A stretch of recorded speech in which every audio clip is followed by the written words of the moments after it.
Assalamualaikum warahmatullahi wabarakatuh. Niyati lijabatil qabuli wal usul kulli ma'murun hadratin nabiy Mustafa sallallahu alaihi wasallam wa alihi wa ala dhurriyyatihi wa ahli ajma'in muslimin wa ikhwanin wa muslimin wal awliya wa syuhada shalihin wa sahabati wa tabi'in wal ulama'i al-'amilin wa sallallahu alaihi wa sallam وإلى مؤلف هذا الكتاب سيد أحمد مرزوقي نفعنا الله بعلوم أسراره ثم إلى جميع المسلمين والمسلمات والمؤمنين والمؤمنات بمشارق الأرض والمغاربها برها وبحرها وإلى جميع أرواح من جهتنا التي كلنا إنك من الكائن غفر الله لهم ذنوبهم وتقبل منهم أعمالهم شيء لله لنا ولهم الفاتحة أعوذ بالله من الشيطان الرجيم بسم الله الرحمن الرحيم الحمد لله رب العالمين الرحمن الرحيم مالك يوم الدين إياك نعبد وإياك نستعين اهدنا الصراط المستقيم صراط الذين أنعمت عليهم غير المغضوب عليهم ولا الضالين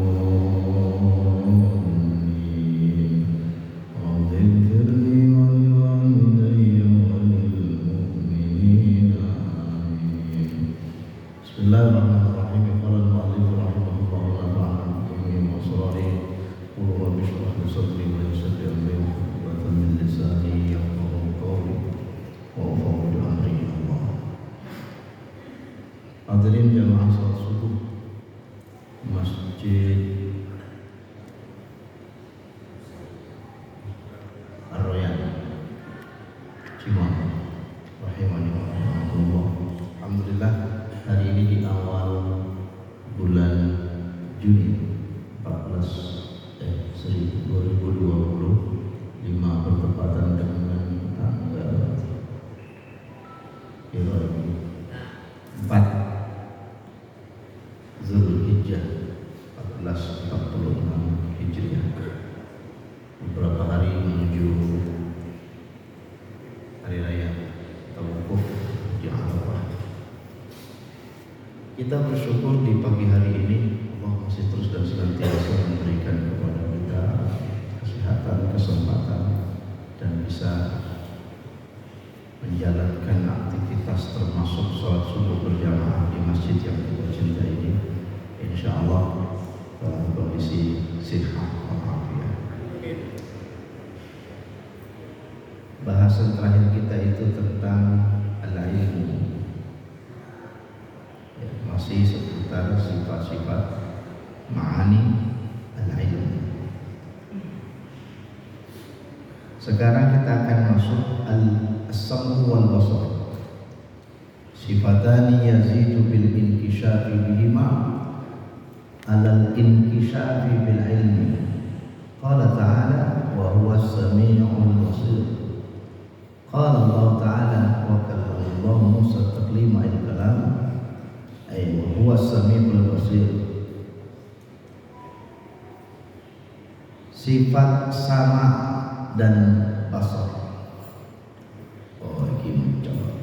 Sifat sama dan basar, yaitu sifat mendengar dan melihat. Setiap kita itu harus meyakini dan menekadkan bahwa Allah itu maha mendengar, maha melihat. Ketika kemudian kita membahasakan melihat atau mendengar, bukan disamakan dengan kita yang memiliki alat panca indera, mendengar dengan telinga, melihat dengan mata. Tentu sifat Allah ini tidak disematkan dengan sifat-sifat makhluk. Jadi kalau disebut Allah mendengar, Allah tidak butuh kuping. Allah mendengar itu tidak butuh telinga. Allah melihat, Allah tidak butuh mata. Kalau kita mendengar, Kita mendengar, butuh telinga nggak? Setidaknya butuh fungsi telinga. Mungkin telinganya tidak ada, tapi masih bisa mendengar karena ada media, gendang telinga dan sebagainya. Kita melihatnya kita masih membutuhkan mata. Ketika mata kita rusak, maka tidak bisa melihat. Nah, seperti itu memahaminya. Tapi Allah mendengar dan melihatnya tidak membutuhkan media. Jadi as-sam'u wal basar sifatani yazidu inkishafi bihima. Ya. Sifat sama dan basar ini adalah dua sifat yang dengan kedua sifat ini bertambahnya, semakin terbukanya, ya, semakin terbukanya bahwa Allah itu, ya, punya sifat yang sifat ini azali, dan azali ini adalah bawaan dan tidak bisa disematkan atau disamakan dengan sifat makhluk seperti mendengar dengan telinga atau melihat dengan mata. Jadi dua sifat ini adalah sama dengan sifat-sifat sebelumnya. Kemarin sudah kita bahas bagaimana Allah itu memiliki sifat al-ilmu, Allah punya sifat al-qudrah, Allah juga punya sifat al-hayah. Semuanya sempurna. Ya, sifat-sifat ma'ani ini sifat sempurna yang tidak bisa disamakan dengan sifat kita sebagai makhluk. Maka kalau kita sekarang mendengar tanpa telinga, atau disebut mendengar tapi butuh telinga, maka mendengarnya kita tidak sempurna. Kita melihat, tapi melihatnya kita membutuhkan media, maka penglihatan kita tidak sempurna. Paham maksudnya? Apa sih? Belum. Kita mendengar, tapi mendengarnya kita masih membutuhkan alat, berarti tidak hebat gitu loh. Anda melihat sesuatu tapi masih membutuhkan media. Melihatnya Anda itu tidak hebat gitu loh. Lah sekarang ketika kita mengkaji tauhid sama wal basar, manusia itu seringkali menyebut hebat tapi masih membutuhkan perantara. Hebatnya dia punya HP, dia punya teknologi, dia bisa memahami semua alat canggih. Tapi kalau tidak ada alatnya dia tidak canggih. Nah, maksudnya ada sekarang itu teknologi pintar namanya Meta AI. AI itu IA. Sekarang orang pintar itu, ya, sekarang orang pintar itu banyak yang pinternya itu tergantung sama teknologi. Ketika teknologinya tidak ada, tidak jadi pinter. Ada yang gitu? Ada. Kita ini sekarang semua bawa ini nih, bawa setan gepeng ini, HP ini setan gepeng. Dibawa kemana-mana. Ketika ada ini, hidup kita seolah-olah aman, nyaman. Setelah suatu saat diuji, ternyata lali bawa HP atau ketinggalan. Kira-kira apa yang terjadi? Bingung, panik, terus balik gak kira-kira? Wis metu mlebu tol, HP-ne kayak ini. Balik apa kira-kira? Wong alamate sembarang kali ndok HP. Balik marah. Padahal zaman dulu kita nggak ada HP ya enjoy aja. Dulu sebelum setan ini teko, sebelum setan ini ada. Toh kita ya biasa lah, silaturahim ya berjalan, sambang-sambang ya jalan. Nggak ada HP zaman biyen sik ono wartel. Apa wartel itu? Oh yang antri itu loh. Terus tepat malam minggu pokoknya antri tuh. Zaman biyen tahun-tahun 90-an waktu awal-awal ini teko. Biasa, kita udah tersiksa. Ya. Kenapa kemudian sekarang teknologi ini membuat kita candu dan ketergantungan? Satu, Faktor utamanya adalah kemampuan seseorang meyakini Allah itu menurun. Kemampuan seseorang untuk menekatkan dirinya bahwa dia itu sudah yakin la haula wala quwata illa billah, bahwa dia yakin innallaha sami'un basir, bahwa Allah itu innallaha ala kulli syai'in qadir. Nah itu. Jadi kula sampeyan iki sakjane ya kesiksa ambek teknologi yang kadang-kadang membuat kita tidak pede, tidak yakin. Coba, sekarang kita pasrahkan ke HP. Itu yang namanya alamat. Diklik, klik, percaya kita. Dikasih share-sharean lokasi. Diklik, share. Diikuti gitu. Kira-kira jeblos deh. Lawang mobilnya Google Maps saja itu bisa nyangkut di sawah itu. Nyapo orang kono. Mobil tahu lihat mobil Google yang di atasnya ada, biasanya kalau dia lagi mapping itu, lagi mapping tempat baru, lokasi baru, dia kan ada ininya, ada satelit antenanya. Itu ada satu saat mobil Google itu mentok di pojokan. Jadi dia yang bikin jalan, dia sendiri sesat. Yang bikin jalan tersesat. Kira-kira kita yang ngindili itu, ngindili pengikutnya. Makanya sekarang itu kita lebih takut lupa atau tidak bawa atau kehilangan HP daripada kehilangan Allah.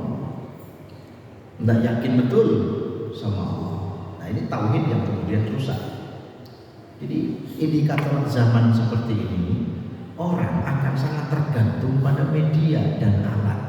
Sementara kita punya Allah, Zat yang maha mulia, Zat yang maha mendengar, Zat yang maha sempurna tanpa alat, tanpa media. Kita masih takut dengan CCTV, tidak takut sama Allah yang maha melihat. Bayangkan coba. Sekarang manusia udah gak takut sama CCTV. Kenapa? Allah jadi lawan. CCTV dia gak takut, Allah saja dia tantang. Zaman sekarang.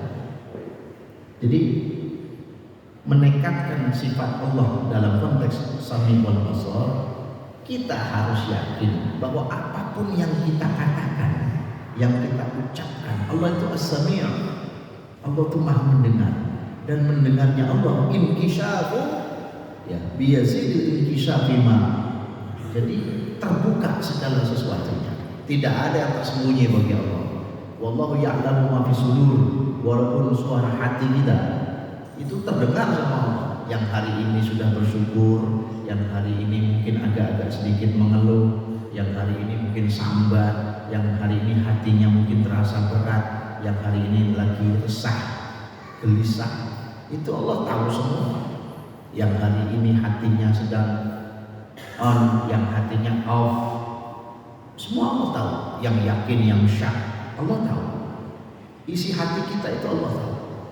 Bahkan kerentek hati di saat kita mengatakan sesuatu, Allah dengar doa-doa kita. Doa-doa kita baik sirri wal alani, baik yang keras maupun yang jahar maupun yang sirri, itu Allah tahu. Coba ketika Anda berdoa, ya coba doa kita didengar Allah nggak? Allah As-Sami, Allah mau mendengar. Doa kita didengar ya? Nah, bagaimana cara Allah mendengar doa kita? Kudu banter kan ya? Allahumma gini. Enggak. Jadi mendengarnya Allah ya, adalah azali, qadimun azaliyun bila alati wa ta'ala. Jadi Allah tidak membutuhkan cantolan, Allah tidak membutuhkan media. Sekali lagi, Allah tidak membutuhkan benda lain atau alat untuk mendengar semua doa-doa kita. Ini contoh. Nah kalau kita berdoa itu berbeda dengan membaca doa, Pak. Kita itu seringkali berdoa atau baca doa. Kita tuh tiap hari berdoa atau membaca doa. Apa bedanya berdoa sama membaca doa? Iku mau loh, mari sholat. Allahumma Allahumma Allahumma Allahumma Allahumma Rabbana Allahumma Rabbana Rabbana Allahumma Rabbana. Itu berdoa atau membaca doa? Itu membaca doa. Kadang-kadang lali kok. Allahumma Allahumma inni a'udzubika minal khubuthi wal khubuth. Dungane menepu jeding wae. Ya iku mau kok dungane iku ngapalke teks. Ingat ya, sifat Allah As-Sami mendengar setiap doa-doa kita tanpa alat, tanpa media dan tidak terpaku pada bahasa. Jadi doa itu tidak harus pakai bahasa. Kenapa kita selesai sholat dituntun dengan doa-doa teks? Agar kita terbiasa. Tapi aku raisa cara Arab, ya memang tidak harus bahasa Arab. Berdoalah bilughati kaum bima syaa. Berdoalah dengan yang kau mampu. Tidak harus Arabik, tidak. Pakai cara Jawa, ora apa-apa. Gusti dinten punika kula nyuwun pangapunten dhateng panjenengan Gusti. Mbok pilih kathah perintah ditutusa kula panjenengan paling sepuro. Ya, ngono. Dijawab ya, iya. Gusti Allah iso Jawa. Iya toh? Bi'ayyillah. Berdoalah dengan bahasa kita. Nah, kenapa dituntut dengan bahasa Arab? Karena bahasa Arab itu bahasa yang mungkin paling mudah kita pahami dalam konteks ubudiyah. Jadi kalau jenengan berdoa jangan dianggap harus pakai teks Arabik, tidak harus. Yang penting berdoa, bukan membaca doa. Membaca doa itu hafalan, teks. Tapi kalau berdoa kita munajat kepada Allah. Terjadilah usul bainal khaliqi wal makhluk. Jadi ketika kita berdoa ada yang disebut dengan jaringan atau frekuensi imanen. Di saat frekuensi imanen ini terjadi, maka disitulah ud'uni astajib lakum. Bahkan ketika kita berdoa, awas, bukan membaca doa. Ketika kita berdoa, maka di saat kita berdoa, di situ terjadi yang namanya etika, ada yang namanya attitude, berlakulah yang namanya unggah-ungguh. Ya, jadi kalau kita memahami Sami', Allah Maha mendengar semua suara, baik suara hati, suara alam semesta, suara apapun itu didengar oleh Allah. Hatta sautul kita di fil bahr, sampai suara ikan-ikan di lautan pun Allah mendengar. Jadi mendengarnya Allah sekali lagi itu setiap kerentak hati, setiap segala sesuatu yang masuk kriteria pendengaran.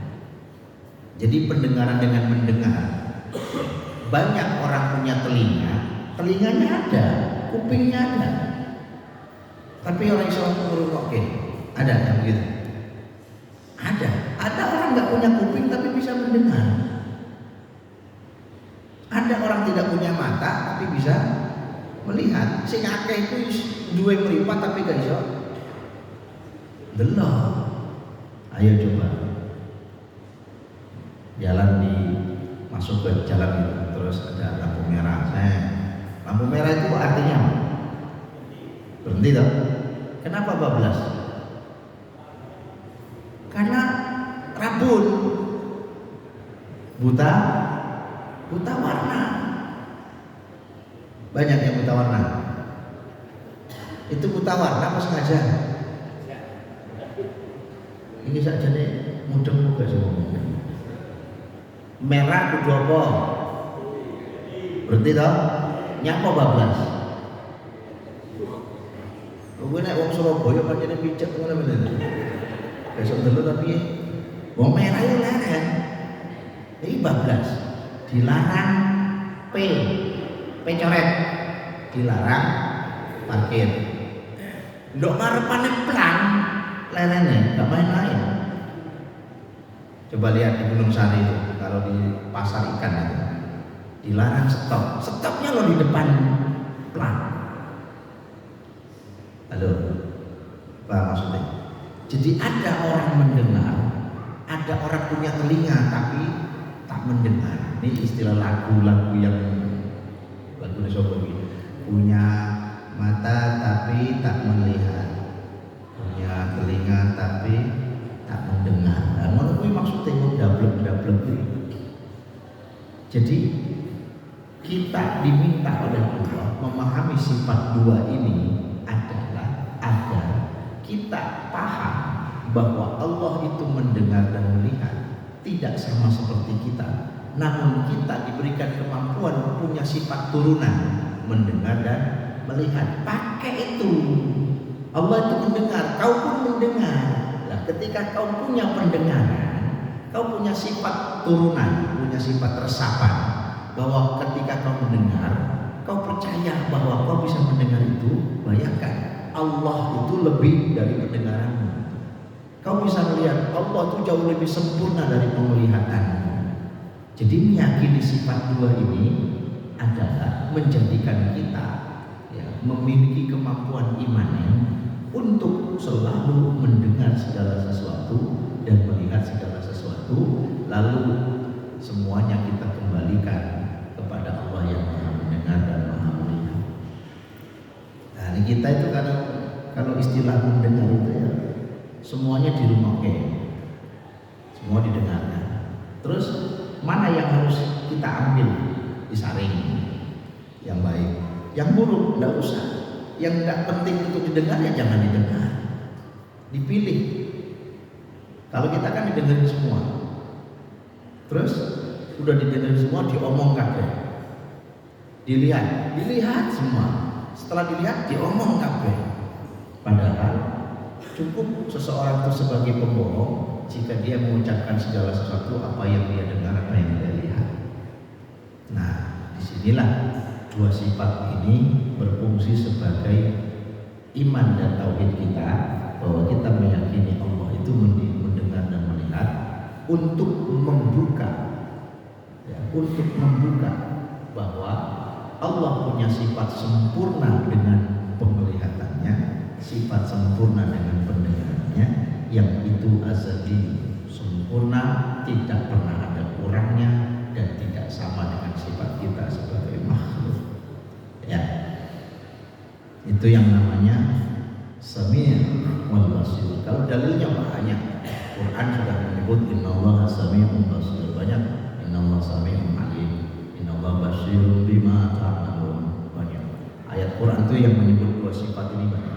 Paket mendengar dan paket melihat.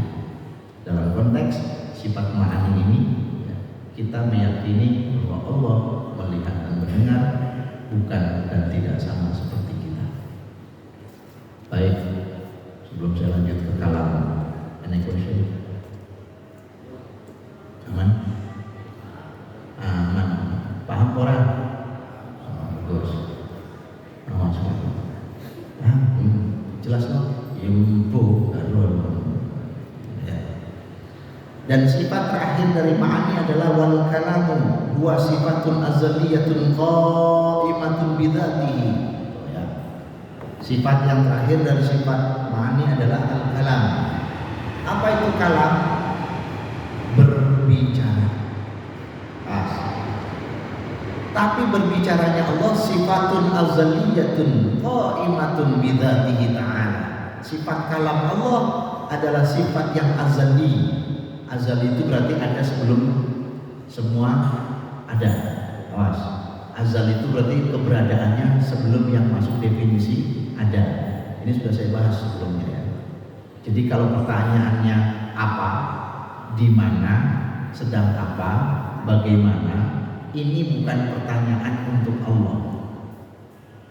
Sekali lagi, apa siapa, di mana, sedang apa, ini pertanyaan epistemologi yang munculnya setelah ada. Bagi Allah yang azali tidak bisa dipertanyakan seperti ini. Mungkin di dalamnya mesti rodo mudeng orang. Apa sih? Atau buaya mudeng. Jadi azali itu ini Pak. Kan gitu kan? Lagi apa? Kira-kira Gusti Allah lagi lapo, lagi apa ini? Terus piye carane? Kalau pertanyaannya tadi, Allah berbicara atau Allah mendengar? Piye carane Gusti Allah mendengar? Nek dua kuping. Ya apa kira-kira? Gusti Allah melihat. Carane Gusti Allah delok piye? Bukan dua meripat. Ayo. Yang bisa jawab apa kira-kira? Mulai disuruh piye? Kan gitu kan pertanyaannya kalau diperdalam. Kalau kita konteks melihat karena kita punya mata, kita mendengar karena kita punya. Lah terus azalinya Allah gimana? Allah melihat apakah Allah butuh alat? Tidak. Allah melihat tadi tidak butuh telinga, tidak. Sama, Allah berbicara tidak butuh lidah. Allah itu berbicaranya Allah itu azaliyun, qaimatun, azali yang sempurna berdiri bidzatihi dengan zatnya Allah. Jadi zatnya Allah itu secara substansial tidak dimasukkan dalam kriteria epistemologi. Nah ditambah epistemologi apa mana? Ono sing browsing epistemologi. Si metu apa? Oh logi tok maksud. Jadi pertanyaan-pertanyaan makhluk tidak bisa disematkan ke Allah. Bukan tidak ada jawabannya. Awas. Allah lagi apa? Allah itu mendengar. Mendengarnya Allah tidak bisa disematkan dengan pertanyaan seperti kita karena Allah tidak masuk dalam kriteria pertanyaan itu. Bukan tidak ada jawabannya, pertanyaannya yang salah. Mudah maksudnya? Jadi kalau di mana sedang apa dan siapa itu sudah pertanyaan yang masuk pada kriteria keberadaan yang setelah Allah. Alam semesta ini diciptakan Allah, baru yang masuk pertanyaan apa di mana siapa itu adalah alam semesta. Allah bukan alam. Maka pertanyaan-pertanyaan itu tidak bisa disematkan ke Allah karena Allah bukan alam. Masih Allah itu. Tak jamin gak mudah. Iya, sebelum noy ngaji dulu. Mau paham saya ini, mau sesuk, mau tahun ngarep. Belum noy. Iya, enak ngaji ku manut dulu noy. Ngaji apa? Tauhid. Kitab apa? Iku mau bab kalam. Terus piye? Ya mudah. Ya sebalikan mana lah, ketok-ketok yang ngaji enggak jadi. Nek gak paham berarti kok ustaz sing gak pinter kok jamaah sing geblek gak. Ayo ketok ya karo-karo kok. Berarti ya padha-padha gak wis meneng ya. Jadi al-kalam wa sifatun azaliyatun qaimatun bi dzatihi ay ya'biru anha bin nadbil mahsus al-musamma bil Qur'an wa bi kalamillahi ta'ala aidan. Qala Allah ta'ala wa kallama Allah Musa taklima. Fa kalamuhu ta'ala laisa bi harfin wala sautin bal bi kalamin qadimin la awwala wala akhirah. Tuh. Jadi Syekh Marzuki dalam kitabnya menjelaskan kalamnya Allah itulah bi harfin, tidak pakai huruf, wala bisautin, tidak pakai suara. Berbicaranya Allah itu tidak pakai huruf, tidak pakai suara. Kalau definisi itu disematkan ke kita, mesti gak dong. Wong kita ini kalau ngomong harus ada artikulasi. Artikulasi itu adalah susunan kata yang bisa dipahami. Aku ngomong gini, abah, bata, kita paham karena ada suara. Terus ada kata. Dari kata kita susun menjadi kalimat. Itu kita. Kita ini kalau mau kalam, kalau mau berbicara, itu membutuhkan susunan redaksi dan diksi. Susunan diksi disusun menjadi redaksi, menjadi kalimat yang bisa dipahami. Contoh, kasih contoh. Kalimatnya, saya sholat subuh. Saya sholat subuh. Paham? Paham ya? Sekarang saya kasih contoh redaksi yang harus dipahami tapi bisa memungkinkan berbagai macam makna. Kucing makan tikus mati. Kucing makan tikus mati. Sing mati kucingnya apa tikus? Tikusnya apa kucingnya? Tikus. Kucing makan tikus mati. Yang mati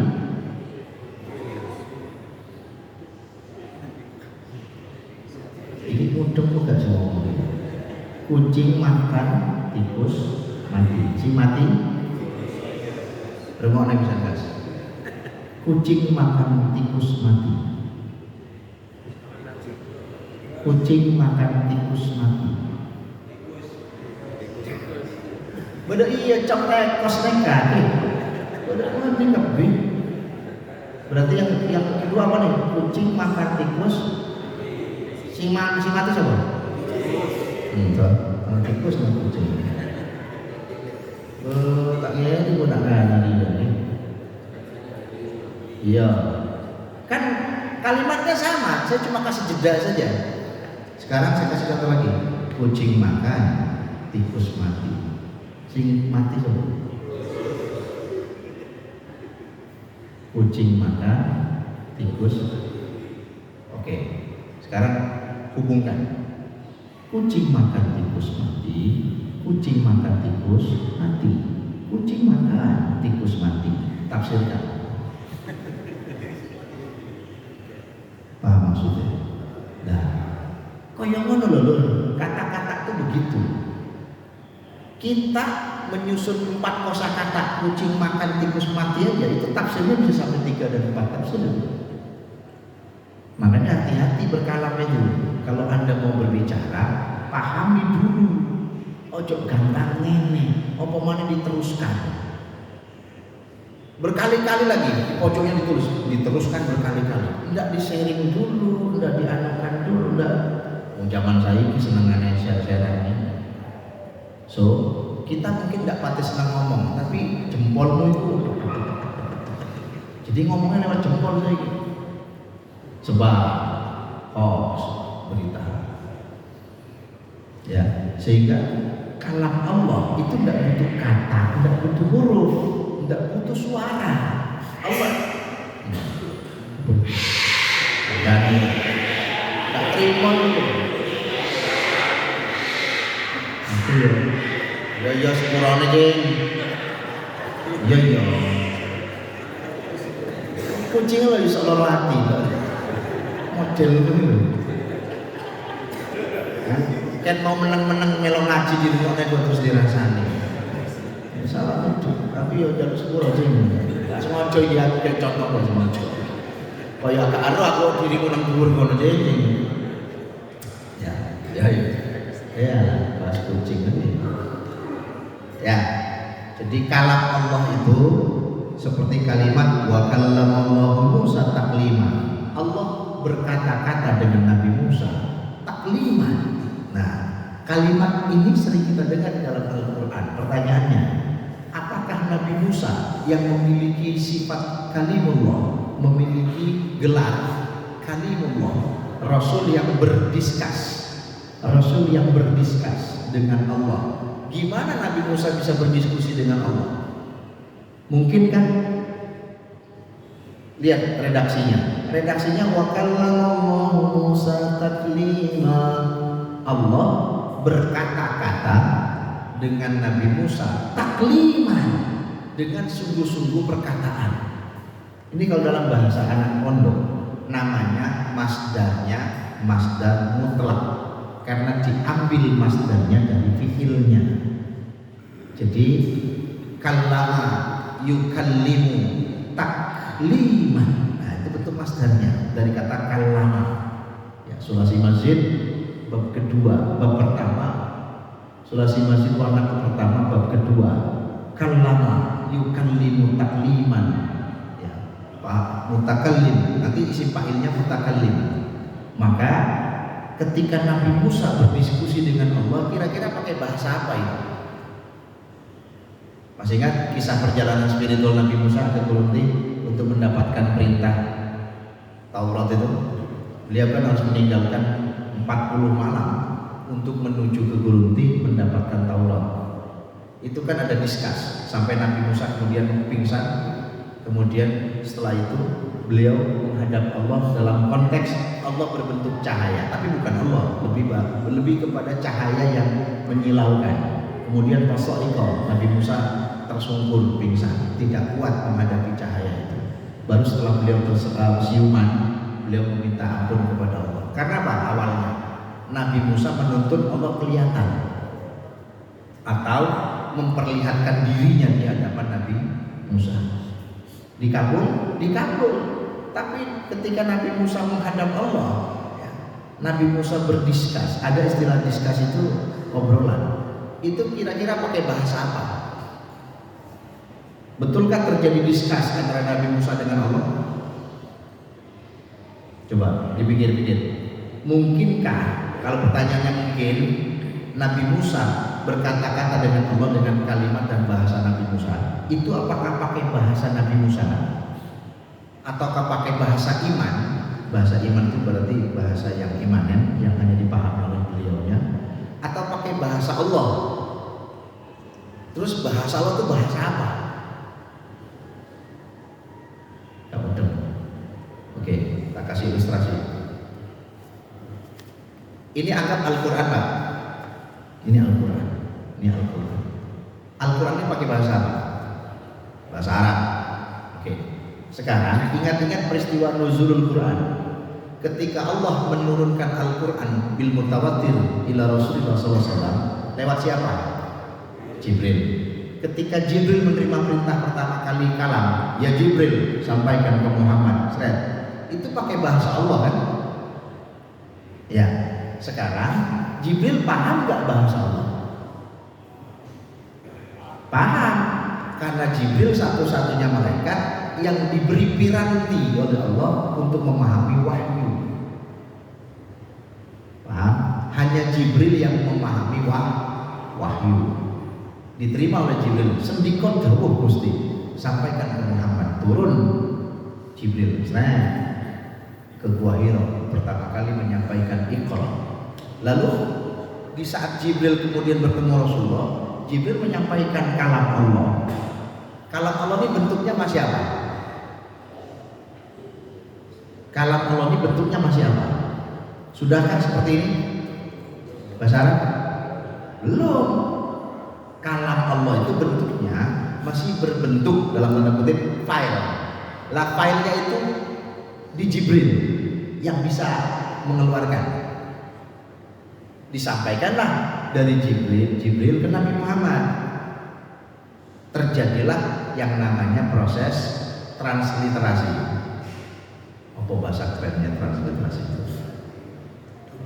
Iya, di-download apa ya? Di-download. Terus terjadi perubahan bahasa Jibril ke bahasa Muhammad. Dari Allah itu diturunkan ke Jibril menggunakan bahasa wahyu. Dari Jibril ke Nabi Muhammad menggunakan bahasa makhluk. Berubah ini Allah, malaikat, manusia. Terjadi 3 proses nih. Dari Allah kalam, wahyu disampaikan ke Jibril. Itu gridnya berubah gak? Ada yang berubah gak? Dari kalam sampai menjadi wahyu di Jibril? Awas, berubah gak? Mungkinkah Jibril berubah? Tidak, karena Jibril kan malaikat, la ya'sunallaha ma amarahu wa yaf'aluna ma yu'marun. Dia mengerjakan semua apa yang diperintahkan. Dari Jibril ke Nabi Muhammad terjadi proses transliterasi. Terjadi nggak perubahan kualitas? Gridnya turun nggak? Enggak, karena wahyu itu tetap terjaga. Nah, cuma masalahnya redaksinya jadi berubah. Yang dari Jibril ini wahyu ke Nabi Muhammad, file itu di-download berubah menjadi bahasa Arab. Why? Kenapa? Karena Rasulullah orang Arab. Bayangkan kalau umpamanya ditemui di Gunung Semeru umpamanya, atau di Panderman kono. Terus Jibril turun di Panderman. Ya, Rasulnya orang Malang kok nih. Kira-kira cara wahyu ini berubah jadi bahasa apa? Ini logika. Bahasa Malang. Surabaya Malang. Oh, diki tidak sepakat atau tidak sepakat. Boleh ketemu Arema saja. Terus kemudian jadi apa? Berubah nggak? Tidak. Nah, ini yang disebut dengan gradualisasi Quran. Jadi ketika wahyu diturunkan, kalam Allah diturunkan ke Jibril, Jibril menurunkan ke Nabi Muhammad, tidak ada yang berubah. Cuma ada yang disebut adaptasi redaksinya. Dulu kan sudah saya kasih contoh. Jenengan semua ini santri belajarnya di Jawa Timur. Anda ini ada yang dari Medan, dari Banten, dari Makassar, dari Jakarta, dari Sunda, apa itu. Anda menyerap ilmunya di sini pakai bahasa apa? Jawa kan? Ya dalam megone kan Jawa. Alhamdulillah wis sedaya puji iku lillahi kedene Gusti Allah sifate Allah Ar-Rahman kang Maha Welas, sifate Allah Ar-Rahim kang Maha Asih. Itu Anda bawa. Anda selesai purna belajar pulang ke Jawa Barat. Kira-kira tetap cara Jawa atau Sunda? Paham maksudnya? Ilmu yang Anda dapatkan itu kan pakai bahasa Jawa. Pulang Anda ke Medan, pulang Anda ke Makassar, jelaskannya pakai bahasa apa? Kan ilmu asalnya bahasa Jawa. Paham maksudnya? Nah, transliterasi itu menyesuaikan penerimanya. Makanya kata Rasulullah apa? Sampaikanlah pesan bilughati qaumi, dengan bahasa kaum. Jadi Quran itu Pak, atau kita bicara kalam Allah ini seperti Nabi Musa tadi, itu tidak berubah substansi. Cuma ketika turun ke penyampai, ke orang, ke rasulnya, ke nabinya, harus disampaikan dengan bahasa kaumnya. Maka Al-Quran ya, salah satu produk kalam Allah yang maha sempurna ini, ketika di tangan kita, itu sakjanya disebut kalam Allah atau kalam kita? Kalam Allah. Quran disebut apa? Kenapa gak disebut kalam Nabi atau kalam Rasul? Kenapa? Karena memang Rasul sendiri tidak paham awalnya. Buktinya apa? Di saat beliau menerima Iqra itu, kan tidak bisa beliau baca. Iqra ya Muhammad. Yang dibaca apa? Yang dibaca apa? Teks, tulisan. Lawang Rasul ummi. Rasul kan nggak bisa baca tulis. Yang dibaca apa? Jibril itu nyampaikannya pakai apa? Suara. Pakai suara. Awas, Quran itu adalah sautun mustamilah ala ba'dil hurufil hijaiyah. Quran itu definisinya sautun, suara mustamilah yang meliputi. Di situ ada huruf-huruf Arabik hijaiyah. Berarti apa? Ketika Quran diturunkan, Nabi Muhammad mencerna, kemudian disesuaikan. Ada pirantinya enggak? Jibril nerima wahyu dari Allah pakai piranti? Ada. Jibril diberikan kemampuan untuk menerima wahyu. Jadi ada istilah sekarang mungkin transmitternya ada. Dan Nabi Muhammad menerima dari Jibril. Ada enggak? Ada. Itu kenapa didrill oleh Jibril berulang-ulang sampai 3 kali Nabi Muhammad didrill, terjadilah proses pengalihan atau download tadi istilahnya ya, dari filenya Jibril ke Nabi Muhammad. Disinilah ya, Quran kemudian berproses menjadi lughatil Arabi, menjadi bahasa Arab. Kalau pertanyaannya kenapa pakai bahasa Arab, nah, itu nanti kita bicara lebih jauh lagi sejarah bangsa Arab. Ya, sampai situ memahami kalam Allah paham. Jadi kalam Allah itu bukan suara, bukan huruf, bukan kalimat. Lalu kenapa Quran kita terima pakai bahasa Arab? Karena kalam itu harus dipahami. Kalam itu ketika dari Allah azali turun ke makhluk, ada yang namanya penyesuaian. Kita tidak sebut gradasi. Kalau gradasi itu kan berkurang. Gradasi nggak kira-kira dari Allah ke Jibril? Ada gradasi? Terjadi gradasi? Ini udah buka sih gradasi. Hah? Tidak, karena Jibril diperintahkan membawa utuh, disampaikannya bertahap, tapi tetap kalam Allah. Lah, kalam Allah ini diterima oleh Jibril, dari Jibril ke Nabi Muhammad tidak mengurangi apapun. Yang berubah adalah piranti dan cara untuk menerimanya. Ya seperti tadi, Anda orang Jawa, Anda orang Sunda, dapat ilmu, belajar di Madura, bahasa Madura harus Anda translate menjadi bahasa Jawa. Anda belajar di Jawa, pulang ke Sunda umpamanya, maka bahasa Jawa harus Anda pahami dalam bahasa Sunda. Seperti itu, memahami kalam itu. Oke, jawabannya harus mulai ini masalah tuh. Logika tanpa logistik itu tirani. Jadi tidak boleh lama-lama kalau sudah bawa begini. Jangan kita masih lucu ya. Oke, any question? Monggo, Mas. Di meja.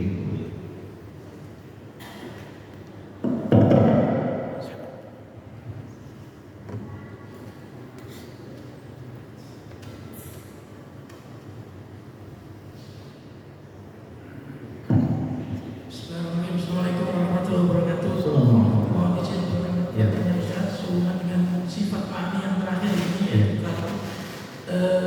Dari penjelasan Ustaz tadi bahwa bisa kalau mulut itu yang sudah dituntut itu kan ada dua bentuk firman dalam Al-Quran itu dan dalam bentuk hadis qudsi. Ya.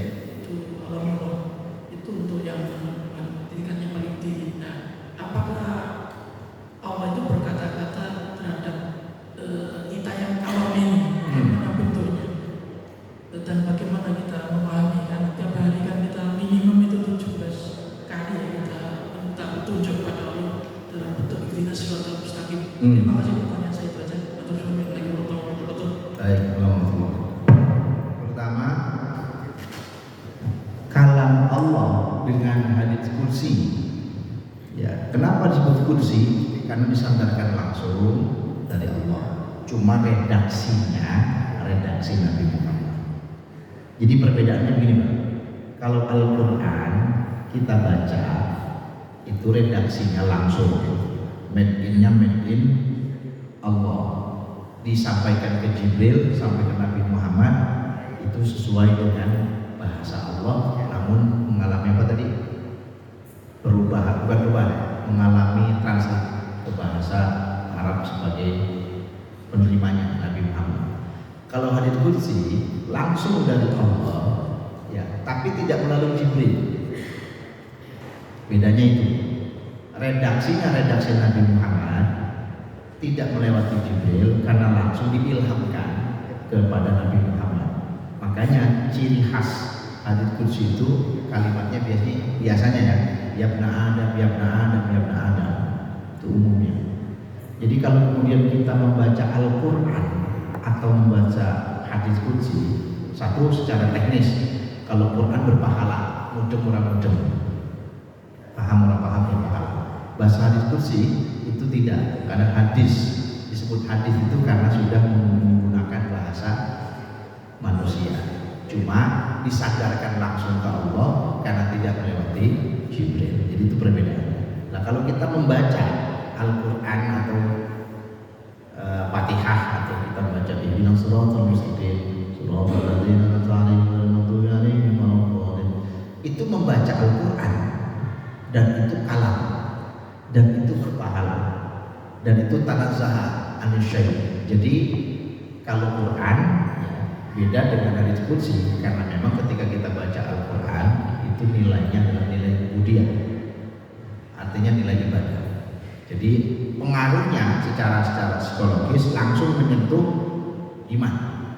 Tapi kalau hadits qudsi beda, kalimatnya sudah hadis, bukan kalam. Hadis itu kata-kata bahasa Rasulullah, namun karena disandarkan ke Allah menjadi quds, dia menjadi suci. Beda dengan Quran, beda. Berpahala? Tidak.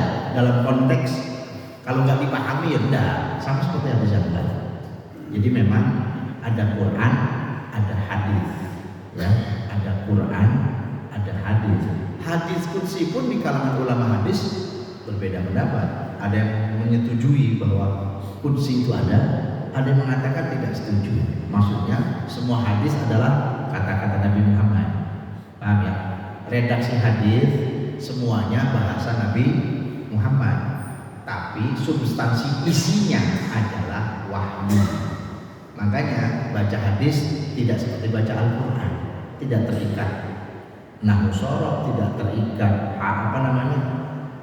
tajwid, tidak terikat fasahah. Sampai mau hadis tidak usah pakai kayak Al-Quran, Pak. An Abi Hurairah, terus nggak usah ngomong karena hadis. Ya toh, qala Rasulullah, ate tafhim barang nggak usah. Tapi kalau Al-Quran, alhamdulillahirabbil alamin, kita bacanya nggak pakai tajwid, nggak bisa, dosa. Ya, itu bedanya hadis sama hadis qudsi sama Al-Quran. Jadi kalau kita membaca Al-Quran ya berarti kita membaca wahyu dan kalam. Tapi kalau membaca hadis kita memahami intisari ajaran Rasulullah dari bahasa beliau. Any more? Monggo, Mas.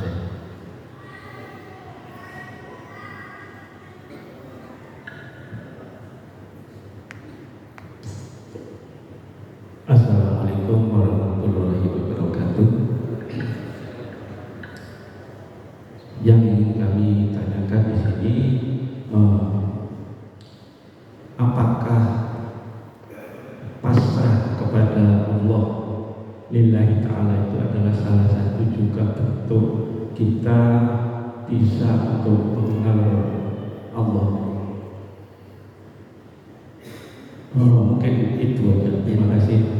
Baik. Saya pahamkan lillahi ta'ala nih, Pak. Lillahi ta'ala artinya apa? Secara teks. Nawaitu usolli, itu pakai lillahi ta'ala. Artinya apa? Karena kalau kita sebut karena Allah, dua kalimat yang disandarkan itu kan lillahi ta'ala jar majrur, disandarkan karena Allah. Sementara Allah itu adalah tauhid, Allah itu adalah gaib, Allah itu sumber segala sesuatu. Maka yang karena Allah berarti tidak boleh ada selain Allah. Satu. Yang karena Allah tidak boleh disandarkan kepada yang selain Allah. Dan yang karena Allah tidak boleh diorientasikan untuk berharap sesuatu selain Allah. Ini pengantarnya. Sekarang saya tanya, jenengan sholat tadi Pak, subuh sholat ya, niatnya karena siapa? Karena siapa? Tenang nah. Karena Allah. Betul. Usolli fardhu subhi raka'ataini ma'muman lillahi ta'ala. Mana tuh? Betul, karena Allah. Umpamanya sampai sholat subuh, Pak. Sholat subuh. Terus mati, Pak. Terus kali Gusti Allah disiksa. Mlebu neraka. Ya. Gak apa-apa tuh. Halo. Gak apa-apa. Apa? Ya apa sih? Sampai kan lillahi ta'ala. Terus disiksa kalau Gusti Allah. Diterima orang. Kok salahane? Sampai sholat, gak dikei ganjaran, gak dikei pahala, sekate pahala subuhan. Terus sekolahnya, ngaji subuh Pak, gak sido, gak ada sarapan wes. Sak menekai pun ngaji yo, sakjane ikhlas karena Allah kok boleh sarapan. Dua-duanya, mana ini lekat lillahi ta'ala. Nah, jadi nyuruh saya memaknai lillahi ta'ala itu adalah membuang semua orientasi, membuang semua niat yang bukan karena Allah.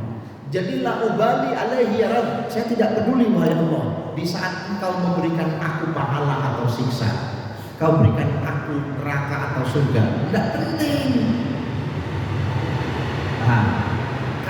sudah lillah. Jadi lillah itu tidak disandarkan kepada apa yang dijamin Allah, enggak.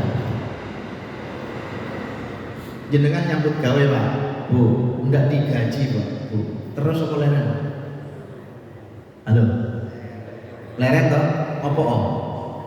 Karena Anda bekerja mencari salary, mencari gaji toh, bukan ingin menyenangkan bos dan juragan toh. Halo? Ini mudah buka semua. Anda bekerja itu untuk Anda atau untuk juragan Anda? Halo? Anda bekerja di instansi itu untuk menyenangkan direktur, menyenangkan Pak Kepala, apakah untuk Anda sendiri? Untuk Anda sendiri kan, biar dapat gaji. Umpamanya gak digaji, lah gak kerja kan? Beres toh? Boleh? Boleh, silakan. Sekarang saya tanya, Anda ibadah untuk Allah atau untuk Anda sendiri? Allah model. Anda itu sholat lillahi ta'ala kan? Karena Allah, bukan karena apa yang dijaminkan Allah atau apa yang diancamkan Allah. Sholat tau kok tak kayak ganjaran, sholat tau kok tak kayak swarga, sholat tau, ya tuh, nek gak sholat kok tak siksa, umpamanya. Ada orang berorientasi begitu, sholat karena takut siksa, sholat karena berharap cari pahala, ada? Ada, boleh, boleh, tapi itu bukan is the best lah. Itu mah kelasnya orang awam. Ibadah transaksional seperti itu kelasnya orang-orang awam Pak. Anda ini sudah mestinya next level lah. Masa ibadah saya boleh ganjaran, ngaji kok arep-arep sarapan gratis. Kelasmu loh. Aku loh ben ngaji minggu gak tahu dibungkus juga. Nah, ini cerita ini. Ngaji saja loh, banyu kopi yo gak ono. Kelas. Sumpah ya. Ini Pak yang juga beres ini. Lah ya, mbok kopi mbok teh pantes ngene iki. Arep gawe pinter ngaji bareng karo piye. Jadi lillahi ta'ala itu bukan berharap sesuatu, bukan. Kalau Anda bekerja bukan untuk Anda dapat gaji Pak, itu mah kelas biasa. Cobalah kau bekerja untuk menyenangkan juragan. Yang kau dapatkan bukan hanya gaji nanti. Paham maksudnya? Kalau Anda bekerja menyenangkan, membahagiakan juragan tuan Anda dapat lebih Pak. So, lillahi ta'ala itu, ya Allah, hamba hanya ingin Engkau ridho. Sudah, ketika hamba sholat, ibadah, menjalankan semua perintah, lalu Engkau tidak ridho wahai Allah, selesai sudah. Kita dapat jaminan enggak semua amal ibadah kita diridhai Allah? Laikulu sampai oleh ganjaran pasti hal jazaul ihsani illa ihsan. Semua kebaikan dibalas kok sama Allah. Semua kebaikan berpahala. Pertanyaannya, pahalamu itu sok jamin Gusti Allah seneng apa enggak? Enggak ada jaminan Pak. Jadi yang penting sekarang orientasinya dirubah. Kalau karena Allah berarti ya apa carane Gusti Allah seneng nang awake dhewe ngono ta. Jadi niatkan ibadahmu ki nyenengno Gusti Allah, bukan gaya awake dhewe. Sumangga Gusti Allah umpamane, aku kok gak mood nang awakmu neraka. Siap Gusti. Mlebu neraka sing mantep ngono lho. Lho kok mlebu neraka seneng? Jenengan kongkon Gusti kula budal. Ya gak sudah.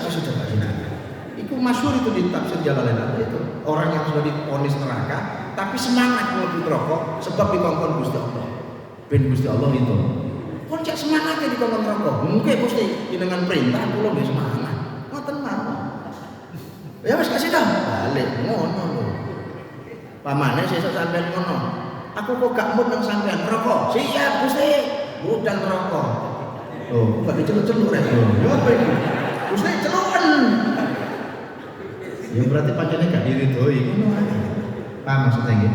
So, nyuwun sewu, jangan terjebak pada ibadah transaksional. Ibadah transaksional itu adalah kelasnya orang awam. Naiklah. Ya, upgrade diri menjadi muttaqin, kelasnya orang-orang yang bertakwa. Naik menjadi orang yang mukhlisin, orang yang ikhlas. Wah, ini nanti kelasnya sudah effortnya udah luar biasa. Anda sudah menjadi min ahli ilmi wal ulama il amili. Dan nek ngaji si arep gratisan ya berarti ya kayak sebenarnya wes seluruh demikian ya. Kapan-kapan kita bahas lagi tentang lillah. Tapi itu tasawuf Pak. Menjauh. Kalau kajian tasawuf memang agak berbeda. Tasawuf nanti kitabnya mungkin lanjutan dari tauhid. Kalau mau ngaji tasawuf, kalau mau ya, kalau enggak ya model sampai ini jauh agak susah ngaji tasawuf. Ngaji sambat, ngaji lo boleh senden, nggak ngaji lo tembokan. Mau orang tasawuf barang ya. Bahas sabar, gak sabar, bahas ikhlas, gak ikhlas. Angel. Al-Fatihah.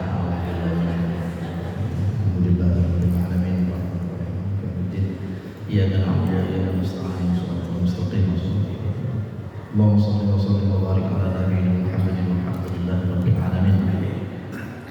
Allahumma anfa'na bima 'allamtana wa 'allimna ma yanfa'una wa zidna 'ilma. Subhanaka la 'ilma lana illa ma 'allamtana innaka antal 'alimul hakim. Allahumma ij'al awladana wa ahlana wa talamidana wa taladatina wa jam'iyyatana hadha min jami'il ar-riyyan min ahli al-'ilmi wa ahli al-Qur'an wa ahli syukri wal ibadah wa ahli istiqamah fit ta'ah wal barakah bi rahmatika ya arhamar rahimin. Wa rabbana atina fid dunya hasanah wa fil akhirati hasanah wa qina adzabannar. Wa sallallahu ala sayyidina Muhammadin nabiyil ummi wa ala alihi wasallam. Alhamdulillahi rabbil alamin. Wallahu muwaffiq ila aqwamit thariq.